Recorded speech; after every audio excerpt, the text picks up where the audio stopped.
Hello and welcome to another episode of Time Extend Revo. My name is Adam Ismail. I'm joined today by Paul and Andrew, and we are talking about a little Namco racing series that is loved by a lot of people and started off the PS2. That's right, MotoGP. MotoGP.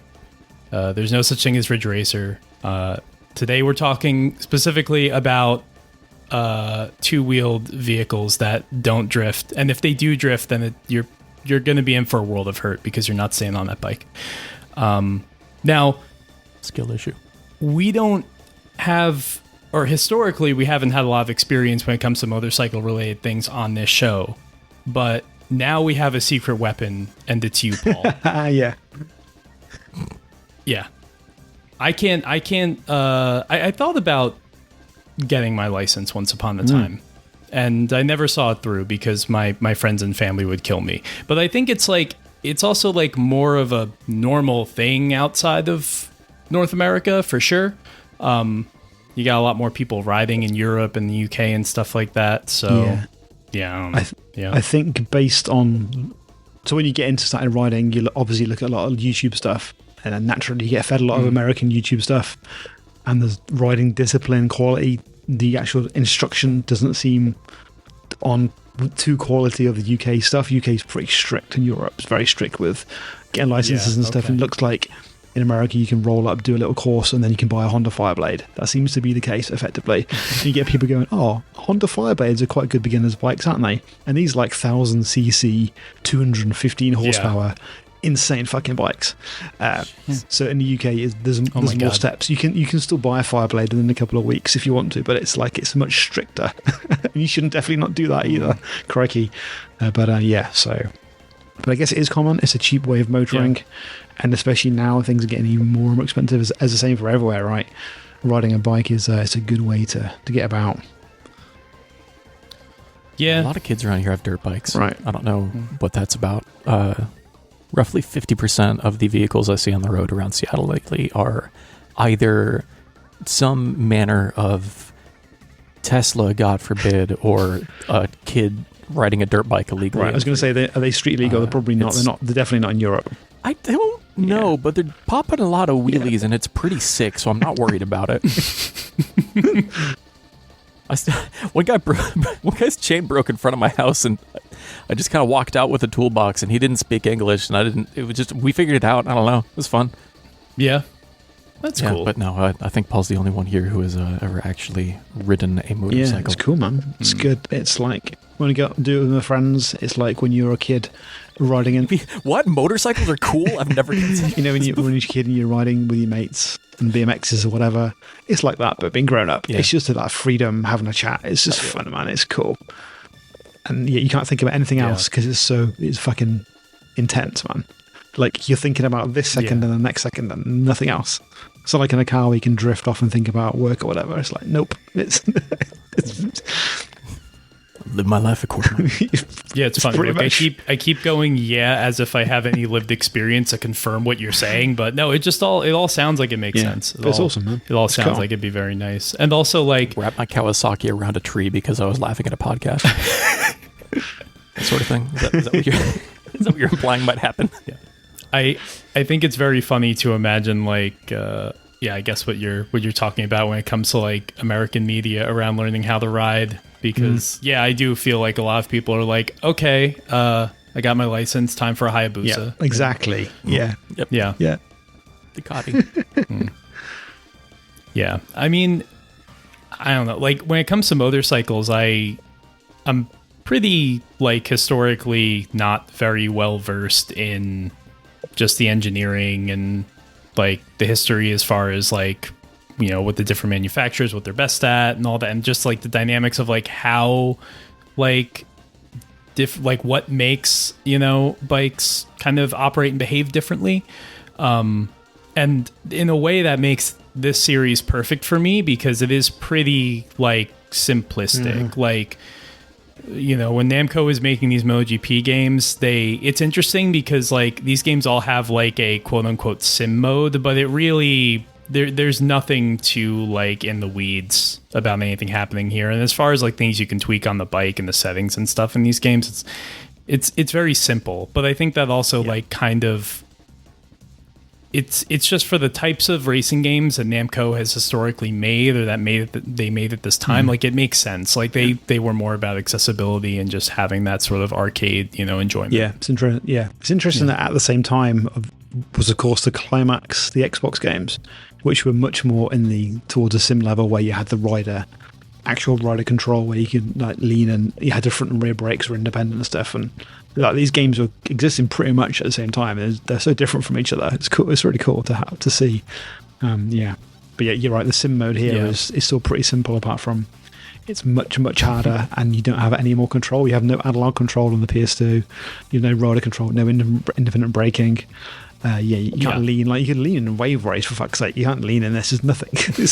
And then you just end up high siding the bike. You just flip off if you go too quickly around the corner. Yeah, it's very canned in that way, the animation when you high side. And like, we'll obviously get into details with every game, but like this was a very iterative series. And Namco obviously has like a very long history with bike racing games, going back to the whole Suzuka 8 Hours thing. And that was on, in addition to the arcades. Like I have the SNES version of that game. They have like a really cool look to them with like, they have like that Suzuka 8 Hours, like Coca-Cola logo. And, of course it's like, I mean, I guess it's not too out there to suggest like, well, kind of like Pole Position was like Race Fuji Speedway. Namco was kind of doing the thing of like, hey, motorcycle race, we're going to focus it at like the biggest event in the country, which would be Suzuka 8 Hours. And then years and years after that, because they never brought that series to 3D, but they've had like different Cyber Cycles was them, right? Yep, that wasn't that Sega. Was Namco. Yes.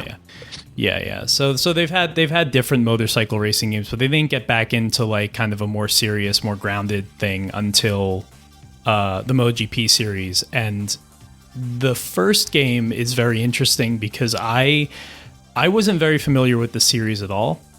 I had the Ridge Racer 5 strategy guide when I was a kid, and it actually had a bonus MotoGP strategy guide in it.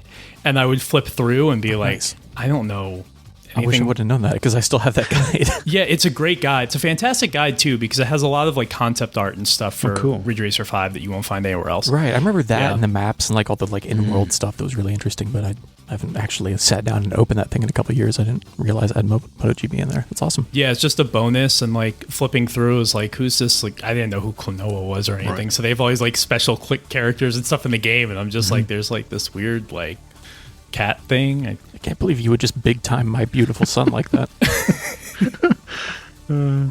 So yeah, I only recently started playing these it was since like COVID. I think the first one I picked up was MotoGP 3.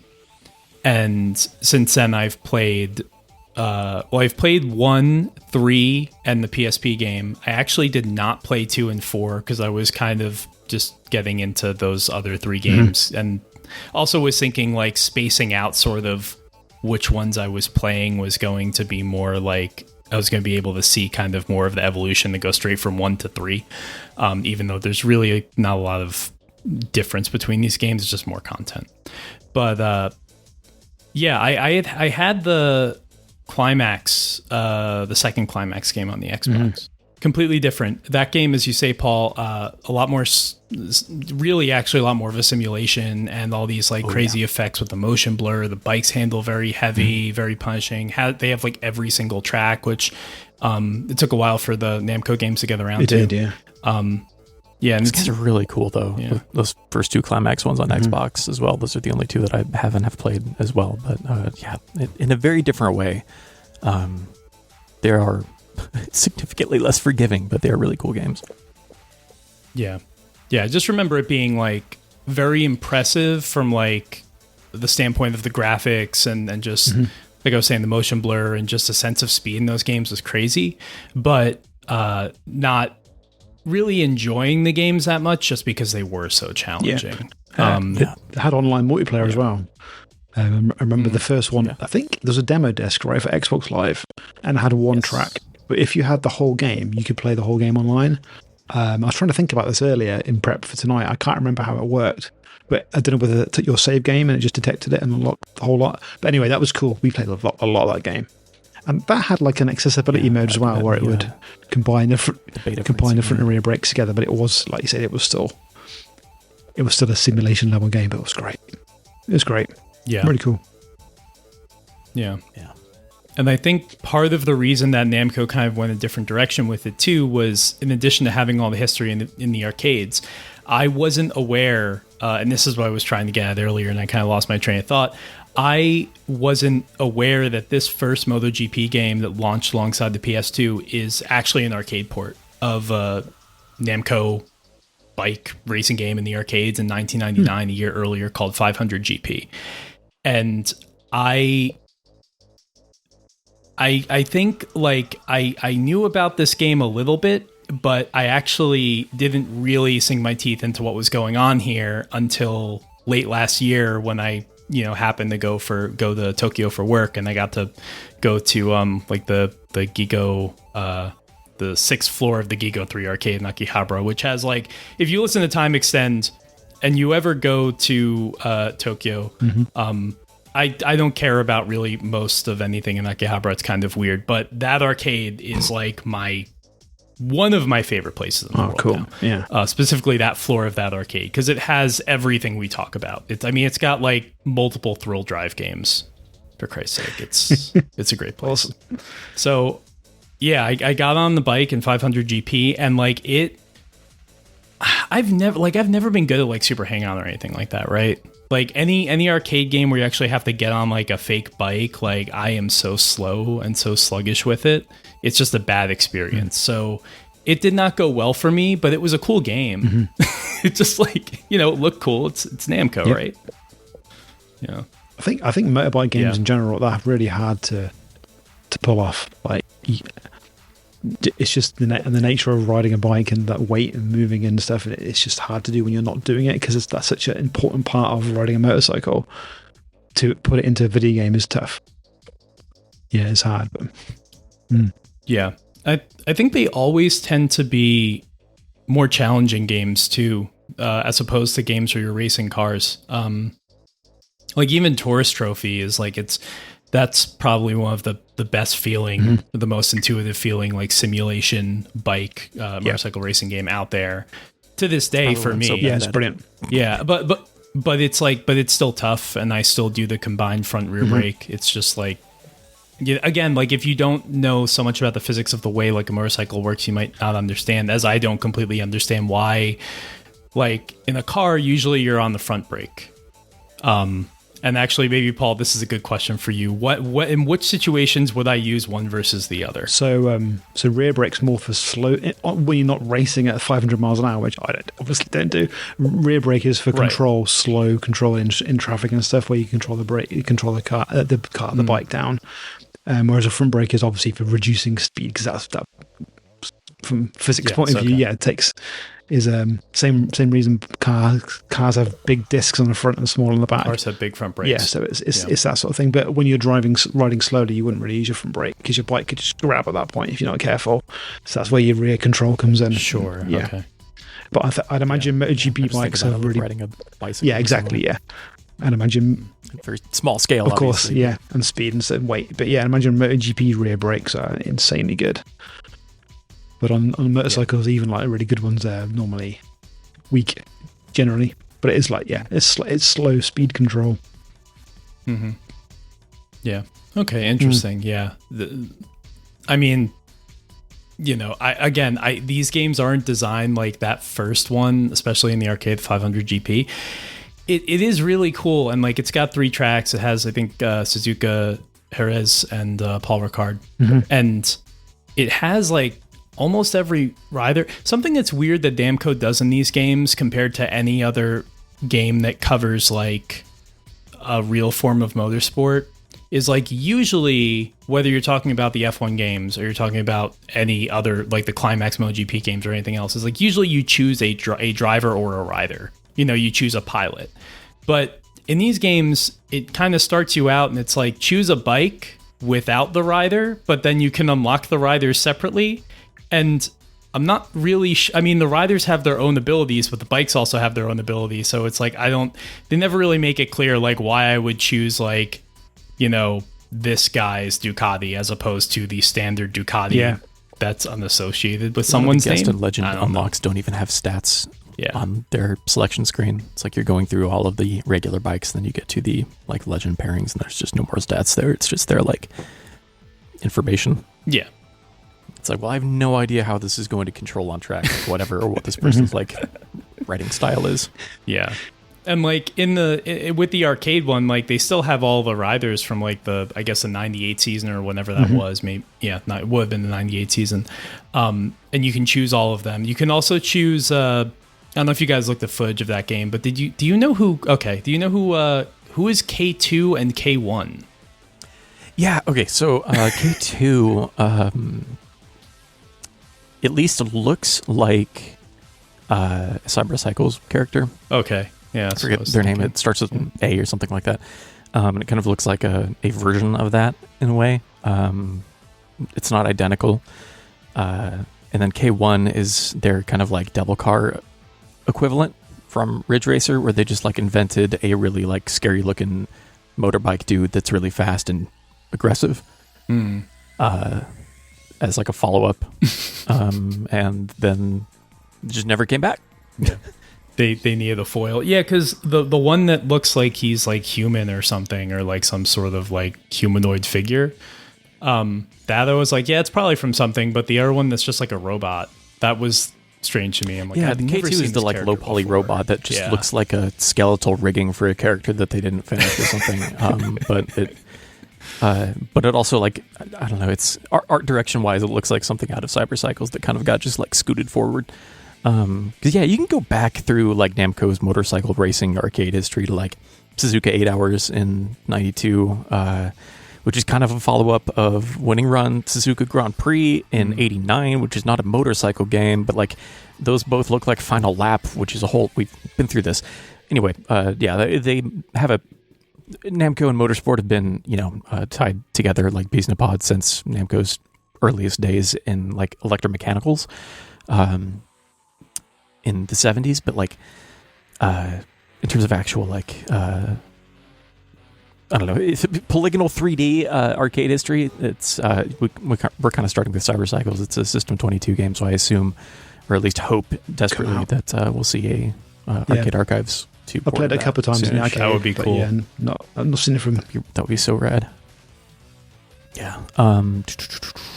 Yeah. Other than that, yeah, it's that's K2, and then K1 is the scary robot looking dude. It's just, what if there was a motorcycle that was that hated you? Hated you. The only one in arcade, I can never remember whether it was Namco or Sega, was Motocross Go, and I've only ever played it a couple of times. I remember, obviously, Motocross game over massive jumps and it vibrated and stuff, but I don't know whether that was like Dirt Dash equivalent, or it might have been Sega. That might have. Can't remember.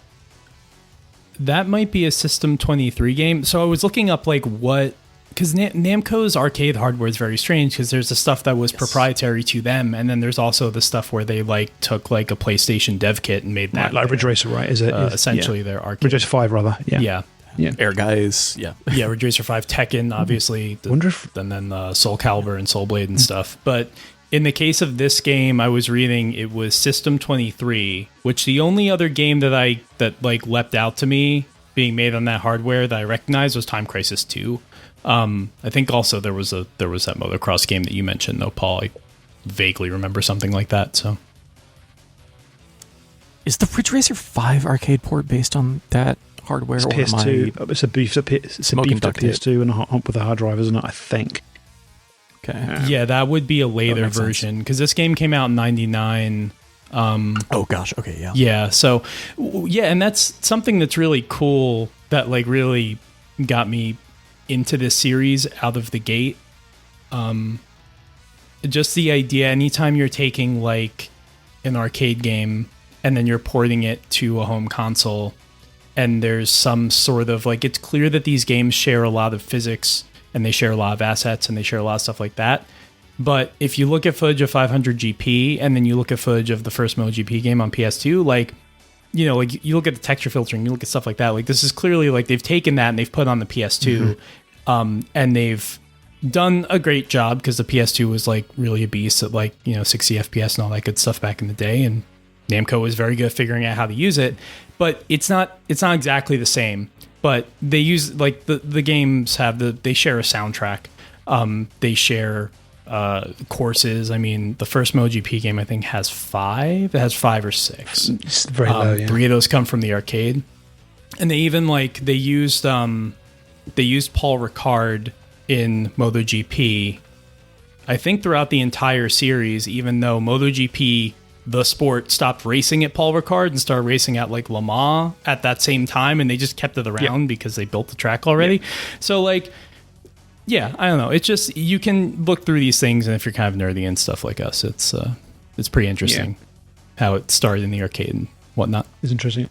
Regarding the tracks, one thing I noticed was obviously Suzuka's not in MotoGP anymore, and it was taken out because the guy died at like early 2000s, I think. But the following game, Kato, I think his name, wasn't it? But they kept it in the game as a secret track. But obviously, it's not in the season anymore. Yeah, it's an unlockable. Yeah. But Yeah, I was going to get into that later, but yeah, I did want to touch on like some of the things that were actually happening in MotoGP around this time, because like these games, like Namco got into this at a time that MotoGP was changing a lot. And if you look at 500GP, the reason why that game isn't called MotoGP is because the series wasn't actually called MotoGP until 2000. Right. In 1999, it was still like the FIM Road Racing World Championship is, I think, the name of like the top class of motorcycle racing, and they were racing on 500cc bikes. Yeah, man. When MotoGP came around, when they rebranded to MotoGP, they were still doing that. But then 2 years in, everybody they stopped doing the 2-stroke 500cc's, and all of the constructors started doing like the 990cc 4-strokes. So this is like a period of like a lot of change within the sport. And then it's also coinciding with in 2000, and you don't see this in the first game because it's based on the previous season, I think. But in 2000, you have the arrival of Valentino Rossi, who would, of course, go on to be like the biggest star, the Michael Schumacher of the sport. And that's why, like, in the next 3 games, like, it's just, as like, once Rossi showed up and like was in the sport and was winning a champ, I think he won, 2001 maybe was his first title. He's just all over both these games, the Namco games and the Climax games. And in MotoGP 3, on the cover of that, you have that like computer generated version of him, and then the big freaking model in the background. It's just really surreal and strange. But yeah, it's just cool to see Namco kind of put their stamp on a real form of motorsport like that. Yeah. The Doctor. Yeah. Yeah, the Doctor, as they call him. So yeah, I mean, as far as the first game, there's obviously not a ton of content. They have all of the riders, but they only have a couple of tracks. They kind of set up the framework of how these games operate very early, and that carries through to the end, where you have like a season mode, and then you have like a separate challenge mode. And in the challenge mode, there's like a bunch of arbitrary weird, like some of them feel like kind of Gran Turismo license tests. Some of them are like random, like 1-to-1, like head-to-head races. You might unlock time attacks. Yeah, time attack, stuff like that. You might unlock like secret characters, whether they're like actual riders or like, again, you have like that K1 guy, and you have I think K1 and Klonoa are just in the first one. Yeah. I think everything after that is like humans. Yeah, because they do have that, was it? I can't remember the name of the fake Namco sports model or whatever. Sorry, there's a... Oh, gosh. Gonna go from... I'm forgetting the name of Bari Densetsu. The dude from that is in the first one, I think. The anime. Is that Kamen Rider? Crap, what is it? Or is that... No. Okay, I have no idea what that is. I think initially on motorcycle. Okay. I'm oversimplifying for the sake of whatever. I haven't read it. I don't know. Is that another Namco fake universe that's the same as Ridge Racers and Ace Combat? They're all The strange Strange reel. reel, No, yeah. no, I wish. No, it's just it's a licensed tie-in from a manga. What's weird is they do kind of do that though, because like in the third game, I don't think she's in the second game, but she's obviously on the cover of the third game. They have that. I think her name is like Hitomi something. It's like basically their version of Reiko Nagase that was just supposed to be for like MotoGP. Gunkomo, sorry. And other Hitomi Yoshino. games, Yeah. Hitomi Yoshino, yeah. And that's that strangely, I also just found it. giant woman who's in the background of the cover of the third game. And It's like just a normal promo render that they just cropped like at her chin, and then they put a different promo render of the bike in front of it, and with like a weird little feather across the bottom. So it's just like two completely different, very dramatic like angles of camera lens that just make a really, really weird perspective. Maybe she's thing. really tall, or Rossi's really small, and it's to scale. Who knows? Who can say? I just love how just weird it is. Like, it's just very strange. That's why I say like Namco putting their stamp on this, like it's so them that I appreciate. And there's also like there's just such a class and like a polish to all of these games. Like the first one, again, it doesn't have a lot of content, but like I love the soundtrack. Like it runs obviously amazingly well. Everything's like just. I think the games always looked good, but I think actually the first one is my favorite, like to just get in and play, because there's something about like, I don't think they were like filtering the textures as much. So like if you upscale it on like the RT4K, it looks really sharp in like a really, really pleasing way, in like a, Ridge Racer 5 type way. Yeah. So it's got that going I think it's it. 480i, but it is also 16:9 natively, and it's a double buffered 60, and it very, very rarely drops. It's hard to get these things to drop It's at great. all. And the 20 bikes as well. It's cool, man. It's fucking. With a bazillion people on the track, the melee mode in 4, just ridiculous. Hitomi Yoshino is also in like Smash Court and That's right. Alpine Racer and a bunch of other like non-Ridge Racer Namco stuff from around this time. I knew she was I know, like they had a lot of Namco- weird like mascot girls that they were cycling through around this era. Yeah, I knew they had like stuff. the Namco sports like model person, but I didn't know what other sports games Namco made. Honestly, A bunch. We used to have a healthy video game industry where different companies had different series. You misremember. Smash Court go up against a. No. Is that? Did Smash Court ever get a home port? Yeah. Is there a way I can easily play that? PlayStation is great. 2 of them. Oh hell yeah! Okay. I don't think any of the PS1 games came out in the States. Japanese only. I just have Japanese copies of Hold them. Unbelievable music. They were on them. released in Europe under Anna Kournikova Tennis. Yes. So I was going to say they were licensed with a pro. Really good. Yeah. I'm going off Sean Johnson. Yeah, memory all tennis games. You got Super Tennis, which is cool. Then the PlayStation, Anna Kournikova. And then all the like good. much more serious, buttoned up, non-Virtua Tennis style like Smash Court Pro stuff on PS2 did come out here, but they were pitching themselves as serious professional video games.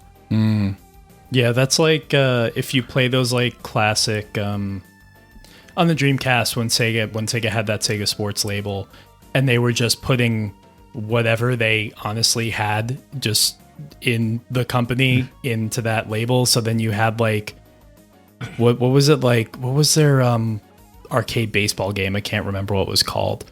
Home Run King. Yeah, so you had like, well, there was Home Run King, but there was another one. Like the first one on Dreamcast is literally a port of like the most arcadey baseball game. Oh, really? But it's on. It was on shelves next to like what am I thinking NBA 2K, which was like developed by Visual Concepts and is like a basketball simulation. And then when they did Tennis 2K2 is just Virtua Tennis 2, but that's what they called it in the US. And they put like, Really? I think God. Venus and Serena on the cover. Okay, Yeah. right. And then you get into a game and it has like a custom title card, but when you play it, this is just Virtua Tennis. Okay. So, yeah, I don't know. I've heard Is that true? Are you what? I'm doubting you. You doubting me? Oh, holy crap! You're right. Yeah. That's weird, because in Europe we got... I actually own that Did you game. get Sega Sports? I don't think we... What other Sega Sports games were there? The label. There was NFL, NBA, World Series Baseball. I think they had I think they had a hockey series too. Okay, so But they never did. Yeah, they had an NHL 2K series. okay, so They never did that with Virtua Striker though, for example. Those were in Sega Sports. Right. They briefly had like a Sega Sports arcade label too. Okay. For like 3 seconds. So I had NBA 2K, but I don't remember if I had the sports logo on it. But Virtua Tennis was Virtua Tennis. I'm in power territories for sure. Yeah. Yeah. The first one was here, but when they did the second one, I think they made Tennis 2K too. And all the others. It's weird, man. Weird. Yeah. All this is to say, I have heard of Smash Court, but I never thought to play it. So now that's the next thing I'm going to do. And I think those PS1 games are super fun. I think we need to do a Smash Court Virtua Tennis episode. I think that'll be maybe the next way in which we break form. Because that sounds like a lot of fun. Because you should have done it part of the running series, because you fucking run like shit on a tennis court. That's true, yeah. Yeah, man. So, yeah, it was cool. I mean, yeah, like you say, these games, the second one and third one, there's not a whole lot different to them, but there's more tracks, and that's great, because this is it's cool. It's cool. And as we were saying when we were doing the N64, or sorry, the old F1 games, revisiting old tracks that you may not get in new modern games, it's really cool. Or seeing how they've evolved, like looking at Suzuka. I always loved Suzuka at first because it's my favourite real track. Seeing it in this game, it's like, yeah, it's cool, man. It looks great. And you got the animated theme park and stuff. It's wicked. Yep. Yeah. So 1 and 2 are both CD games on PS2. They are compact discs, unfortunately. I still have a couple PS2s around this house that will read a CD, but most of them are slims, which means they start shredding a ring into it. Yep. And I had stopped playing 2 because I heard it making a sound that I did not like, which is a shame because I sat down and fired up MotoGP 2 for the first time. I've owned all of these games for years, and I've only really ever messed with 3 and 4. I sat down a few days ago to mess with 2 for the first time, and I was blown away by just the aesthetic sensibilities of the opening video. Mm-hmm. Yeah, I know, again, a parody of myself, but I was looking at those menu interfaces, and I was sitting my white ass down and listening. I was taking notes. I was taking pictures. I was taking screenshots. I love the art direction of just all of the menu stuff into. It's so good. It's really, really good. The rest of the games are also very pretty, and they're presented very, very well. But I think just aesthetically speaking, in terms of the stuff that you interact with, 2 is my favorite. But I like that they started off 16:9, 60 FPS, and they held that. Yeah, until the end. I don't think none of these were ever 480p, right? No, they're all 480i. But 3 and 4 are at least on DVD. 4 took an extra year before it came out in the States because they're adding online play and some more content, I guess. And once I started 4, I kind of just stuck with 4A because all these games are kind of interchangeable a little bit. And B, because 4 actually has proper surround sound. As an actual Adobe Pro Logic setup, so that was nice. And also, my copy has the word Teen Zone written on it in Sharpie, which tells me it probably belonged to a church youth group at some point. It says Teen Zone on it. I would have paid anything for this. That's pretty funny. Yeah. It's so funny. So you guys have played the PSP version of this game, right? Yes. You've got it. Yeah. I don't actually have a copy, but I've played it on the Vita. Mm-hmm. And that also runs at 60 frames per second, correct? Is that right? Yes. I thought that was just because I overclocked it, but I checked and it's 60 FPS on a stock PSP too. Unbelievable. Yeah, and I was crashing all over the place, desperately trying to drive at an angle with one hand and take a picture with my phone with the other hand to show you guys the light bounces. But because I noticed that it had colored light bounces off the bollards or whatever onto the rider, and I was just like, man, I can't stop being impressed by what they were pulling off technically in these games. Yeah, as soon like you sent that picture and I was like, I don't know what you're talking about, but I believe you. And then I later that day played 4 and was like, oh, I know exactly what you're talking about. Okay. Because anytime you go over a curb, the color of the curb reflects onto the bike and it looks really, really good. The yellow and the red or the white and blue, they actually like, it's not, like a projected map or anything. Path tracing. Reflecting properly. Path exactly. Yeah. One thing also, the PS2 ones is the shadows are really cool. Obviously, motorcycles, you really notice shadows because obviously you're tall and thin, so they get projected way more than you do in a car. And they're great. They're really good. Technically very impressive games. Yeah. But Namco. Yeah. One of my favorite bikes in 4 is the BMW safety car. Which is one of the secret unlocks in there, but it just drives like a bike. I was going to say, does it not drift? Okay. Well, my question is like going to be, does it drive like the cars in our Racing Evolution? I have not actually fired that game up in a few years. Okay. I'm going to say no. I mean, because it just felt like MotoGP. Yeah, we'll talk about that game at the end because without jumping too far ahead, but yeah, no, it basically like year by year they came out with these games from like I guess 2000 through 03, but as you said, they skipped a year, so that last game was probably like 04 or 05 or something like that, right? And 06 by the time it hit the States, but yeah. Oh, that's right. The PSP game came out before that, and that also, like looking at the cover of 4, that's a Bandai Namco label game, which which is 05. I associate seeing the Bandai Namco logo with the end of my childhood. Like when that logo shows up, that's the day the music died. Yeah, that's the day that my life became a lot less fun. Fair. But yeah, I mean, it's just iterations every year. They would add tracks. It clearly took them a long time to get up to like the full MotoGP roster. And I should have looked up, and I meant to look up like how many races MotoGP ran 21 during these seasons. 22, I think. Yeah, so in none of these games are they actually hitting all of the tracks. I think the last one, I think 4 may have. Oh, they do in 4? Okay. So. Well, I've not played 4, but I believe so when I was looking into it, yes.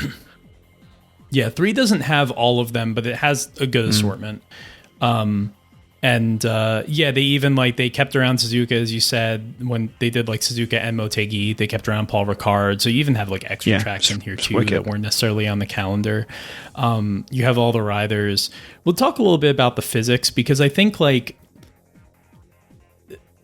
the physics in this game, like it's not the most like engaging sort of riding, driving, whatever you want to call it, experience that I've had from like any kind of arcade racing game, right? It does feel kind of stiff, but also like it's not like it's very straightforward and it's very reliable and it's very consistent. It's not twitchy. It's not like you're never confused. If you're ever like I mean, it's a motorcycle racing game, so you're getting a lot of understeer. You're not quite making the corner. And if you're ever not making the corner, it's just a matter of like you should have chosen your angle better, your line better, or you should have usually in most cases braked more heavily going into the corner. And that's fine. I mean, again, I think outside of like Tourist Trophy and like the more arcadey motorcycle racing games, because like I like Drive Club bikes a lot, but the bikes in Drive Club don't handle like motorcycles. They handle like cars or like jet moto water skis. I guess it's not same as Burnout. It's not realistic. Yeah, same as Burnout motorcycles and Burnout. Yeah, they were really fun, but any game where you can like easily drift a bike like that, there's nothing. That's not how it works. Yeah, so I don't know. I got pretty good at drifting bikes in the PSP port of MotoGP. Oh yeah, yeah. So yeah, if you turn on the simulation, turning in the wrong gear. Oh, okay. Can you turn backwards like in a Ridge Racer? If you turn on the simulation physics, what ends up happening is like you can give the bike too much throttle coming out of a corner, and as Paul said earlier, you'll start to slide, and it's very linear.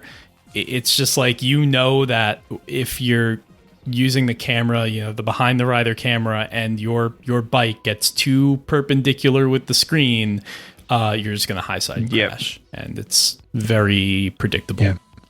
And one thing that would be nice was that MotoGP, the Climax games had, was you could lock the rear brakes, you could back end it in just to take the back of the bike out a little bit. But yeah, this game doesn't have that at all, obviously. But yeah, it's the sim mode is funny. Yeah. Yeah, by drifting I meant just like sliding like that, but feathering the throttle really carefully and then shifting up a little too hard and then jamming the throttle and then sliding back out of the turn and then shifting back down, which is a really weird way to handle it. But again, when braking too late and approaching too narrow and missing the apex, as I was often doing, that's kind of how I ended up like panicking out of some bad turns.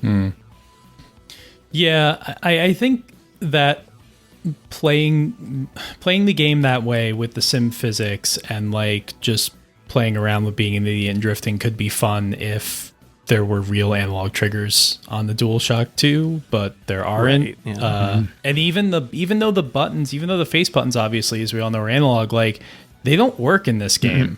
Like I was trying to like give like really, really gentle pressure to like the cross button, and yeah, it just any pressure at all was like full throttle, and so you end up having to tap really quickly, but then the tapping very quickly just means like you just keep stepping out really quickly over and over again. It's just, it doesn't look natural, it doesn't feel good. So like generally speaking, I didn't play these games with the sim physics because it just didn't feel fun.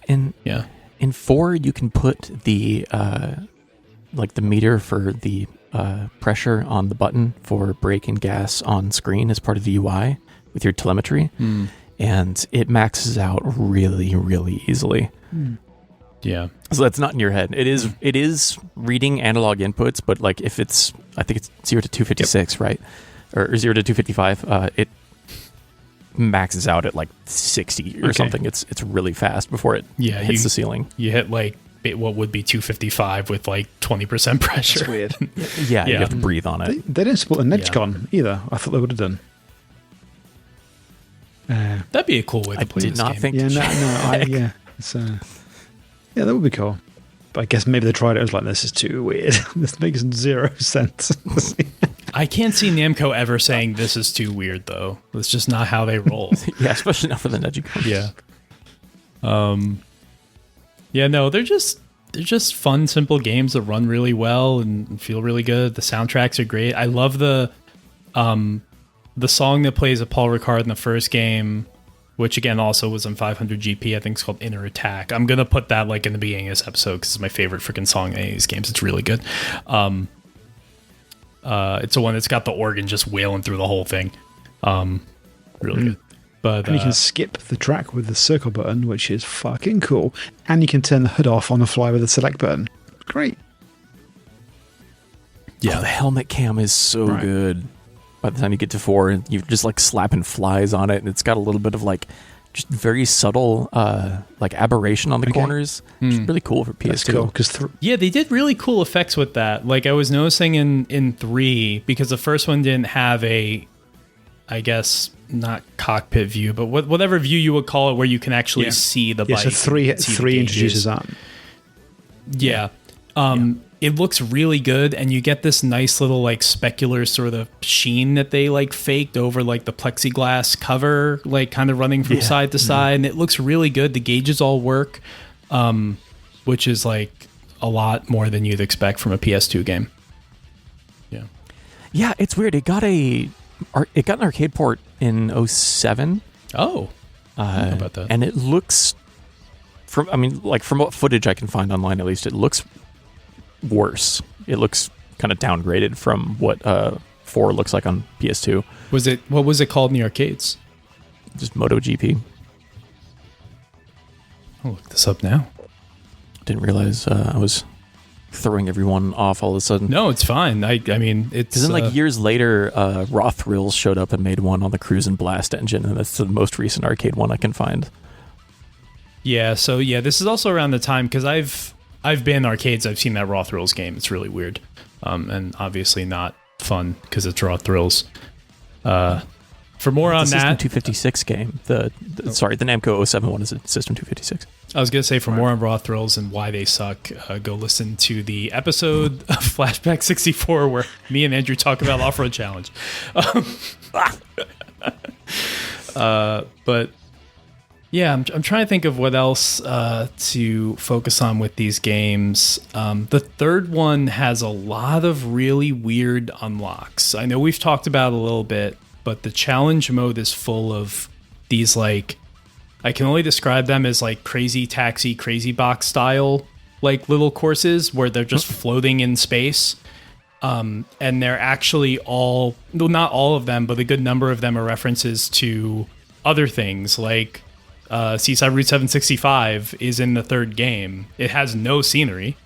It's just floating, and it feels really weird because you're not drifting. A monkey ball map. Yeah, it's a monkey ball map, but it's there. And also Mount Haruna and Akina in Japan, which are like famous like toge roads, are also. I was going to say those are hill climbers. Those are hill climbers. Yeah, weird. so yeah, it's Kaido shit right there, man. Weird stuff. Other tracks too that I wasn't able to recognize, but I'm sure other people could. And I tried to look them up online and figure out what they were, but these games are not very well covered. Even on GameFAQs? No, they're really GameFAQs not got a guide on there or anything? No, interesting. I did. There was one guide for the third game. It stopped at half of the 100 challenges and said, 51 through 100 coming later. And never did. Unfortunately, our guy didn't come Any day through, now. But yeah, any day. Any day now. The first guide I found for 4 was just like, here's the button combo with the main menu to unlock everything. And I was like, well, that'll work. Oh, that's cool. I don't think any of the ones I played had that. We should probably touch on the PSP update from that PAL Region got that we did not, but we've been playing. Yeah, so they came out with the PSP version. I think we established was between 3 and 4, and it released in 2006.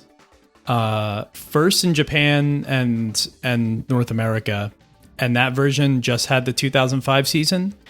And then later in the year, when they brought that to PAL, when they brought that to Europe, rather, they added 2006 season content. So if you go and you're trying to figure out like which version of this game to play, I think the ones with the yellow bike with the camel livery on it on the cover, like that's like the 2006 version is what I was seeing people referring to. 2005 is the blue Yamaha Go ! Etc.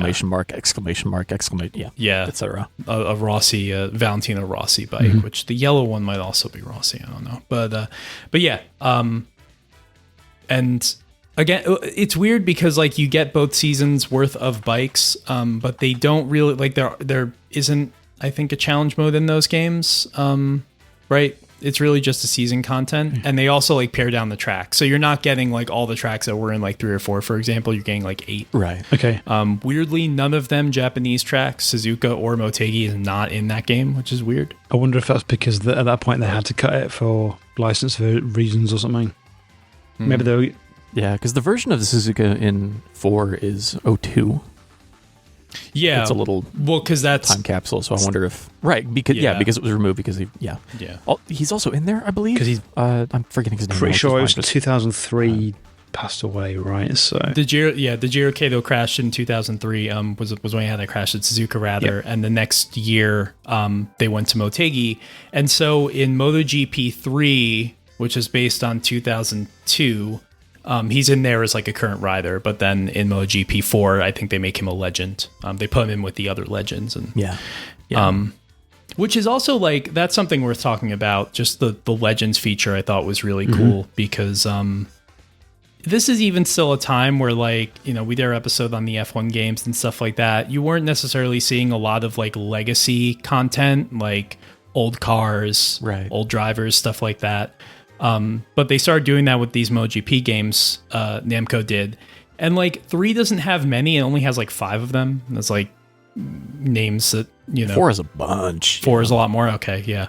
It's weird the Legends mode in 3 because you go into a race and it's you against like 4 or 5 other legends, and that's all there is in that game. But it's still cool that like they're old bikes. I don't think that they're necessarily like really modeling the performance properly because you can race those bikes and those riders against any modern bike and they'll be just as competitive. So I don't think that's quite right. Yeah, at least in 4 you can take them into the like anything in the arcade mode or time trials or anything like that. I think just not like career season stuff. Yeah. Yeah, because they would have like half the displacement too, at the very least. So they would not be keeping up with the likes of Rossi and Max Biaggi and all that stuff. But did you guys check out the melee mode? No, I didn't play 4. No, I didn't play 4, so I don't know about the melee mode. Am I the only one that played 4 at all? You might have been the only person that played 4. I didn't know that. I'm sorry. It's okay. It's a new mode in 4 that just lines everyone up and packs them all together. There's a bazillion bikes on the track, and they're all bumper to bumper, crashing into each other constantly in one long snake. It's crazy. I'm trying to figure out how to... I'm looking for, like, copy in the manual or something that would explain this better.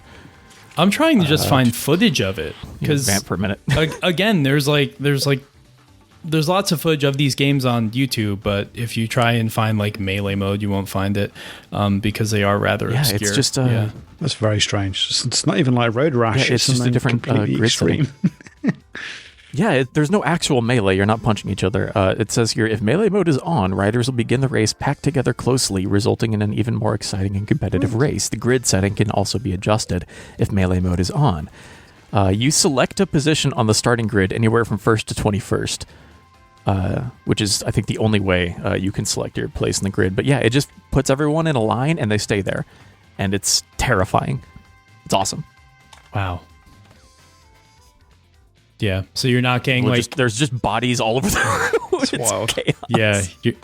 You're not getting the classic, like, you have, I don't know, like 5 or 6 riders sort of like staggered and then another line of them staggered. No, in groups, no. Monkey bowling. That's funny. Yeah, it's wild. Yeah. That sounds like the Crazy Taxi challenge stuff you were talking about from the 3rd game. Yeah. And it's cool that, like, if you go through the challenge mode stuff and the unlocks, they do have a lot of just different photography from these seasons, and they also have like different videos. Mm-hmm. It actually kind of caused me to realize that I know they talk about like the RetroTink 4K being very good at upscaling like 480p video or whatever, but I had never really experienced that because I don't put DVDs in my PS2. And then I was watching this like, sizzle reel of like a Kawasaki bike or something I had unlocked in MotoGP 3. I'm like, this looks really good. Yeah. Holy shit. Yeah.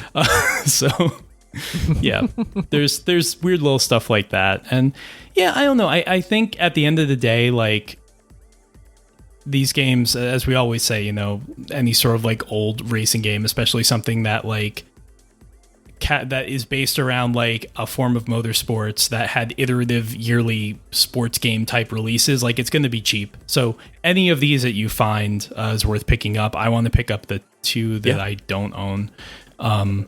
And it's like a lot of these games, historically, games like what you would expect MotoGP to be, are just gonna be more serious. No, and again, like, the Climax games are good, but that's like kind of like the zenith of like serious motorsport game, right? I mean, even if there were arcadey aspects of it, like, they're clearly trying to make that like it carries itself with a certain weight, and it is a very serious thing. Whereas like you play these Namco games and they're just fun, and they're lighthearted enough about it, and they're a little bit weird, but also they're just fun to play and they just feel good. And so it's been cool to discover these games. It's one of those things where like I realize that there's still so many great video games I haven't played and I will never get to play. And that's honestly a great thing because it means there's always something to discover. I had never played these games until a couple years ago. So I consider that a win. Absolutely. Well, it's good because we're not making any more of them. So it's going to have to last me the rest of my life. I don't know. I guess that's it. Anybody else have anything to say about these wonderful motorcycle games? Don't think so. Not really. They're all very, very similar. If you're only going to pick up one and you see them all next to each other for, the nothing that they probably cost, I would go with 4, I guess, just because it's... There's no room. Again, because it's not on a CD, 3 and 4 DVDs, and because 4 is a proper Dolby Pro Logic mix. But other than that, I mean, they're all a real good time. They all feel really good. It's, again, like you were saying, it's a very different thing to something like the Climax series or Tourist Trophy and anything like that. They are much more forgiving and I think easier to get into. The last note that I had is just the replay cameras are really good. Yeah.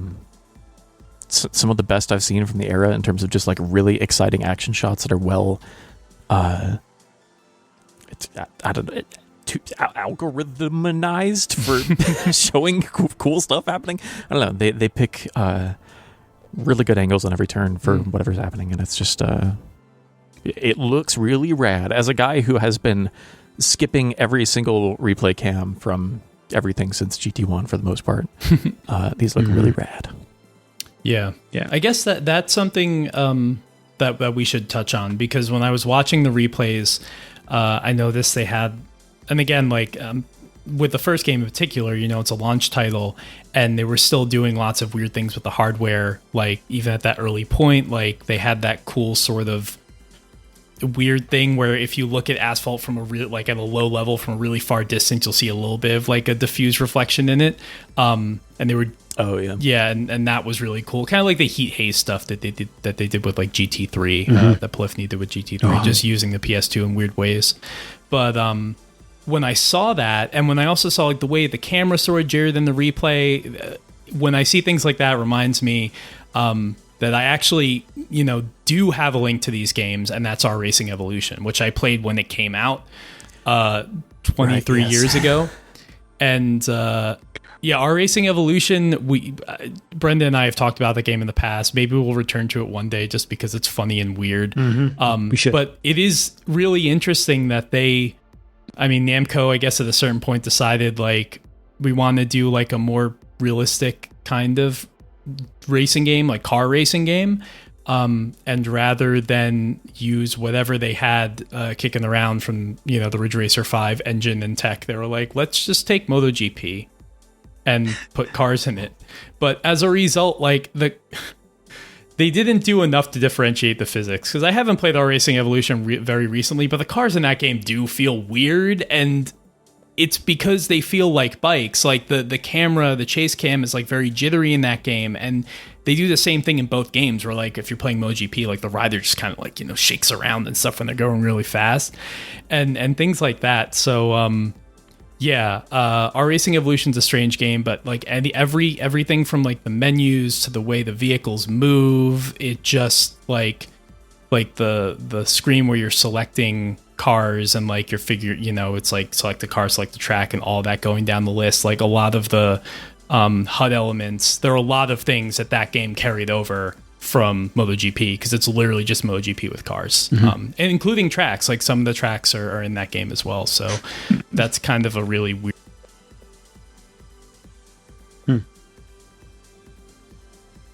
Yeah, we should do iRacing. That'd be cool. That'd be fun.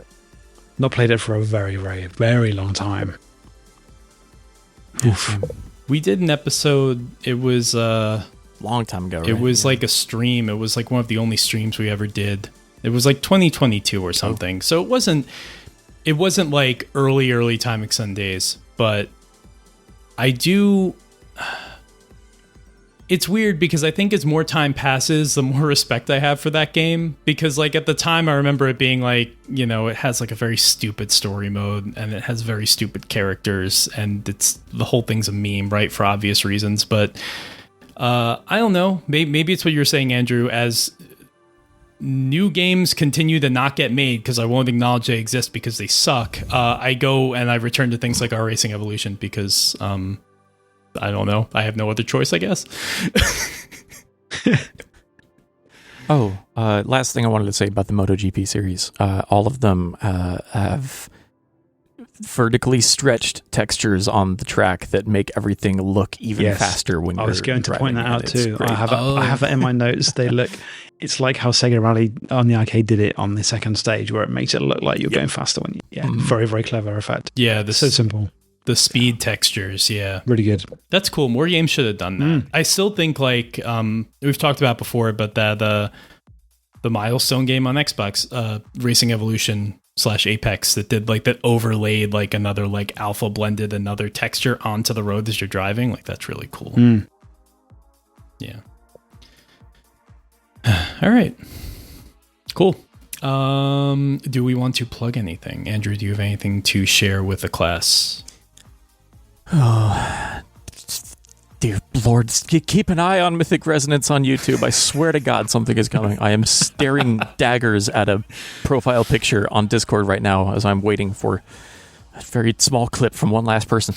Elmore.zone on Blue Sky, satellitesound.net for music, and then keep up with Adam and I's nonsense musically over at The Silent Discographer, where we've recently wrapped up REM's discography. Nice. And we're going to catch up on the Slow Dive and Death Cab for Cutie that have come out in the years since we picked this back up. So it'll be coming soon.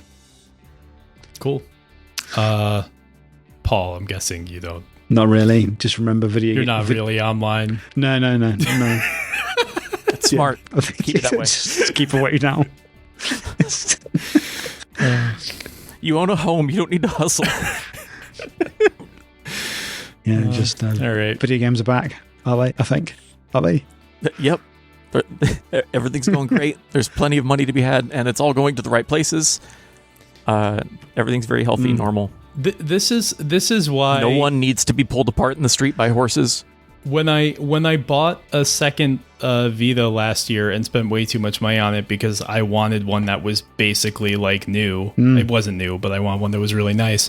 At the time, I was like, this is very stupid. I already have a Vita. Why the fuck am I doing this? But in the years since, when everything costs 150 to 200% more than it did last year, actually, that feels now like a really good decision. I'm glad I did that. You could sell it and retire. I don't know about I'm thinking that. of the one full of stuff that I just gave to Mark Normandin last year. Yeah. So get yourself a PSP or a Vita if you don't have Shout one out. already, and go Yes. play some MotoGP on the train. They can't take that away. That's from actually you. why I sent it. Yeah. I was happy to help a friend not have to deal with this bullshit. I was like, I have too many of these. You are someone who needs one. So here, write about things. Here you go. So yeah. Anyway, hoard your old tech. There's nothing else that I can say that I want to say that would not get the podcast subpoenaed. So keep it real out there. Keep it real out there. Take care of each other. See it.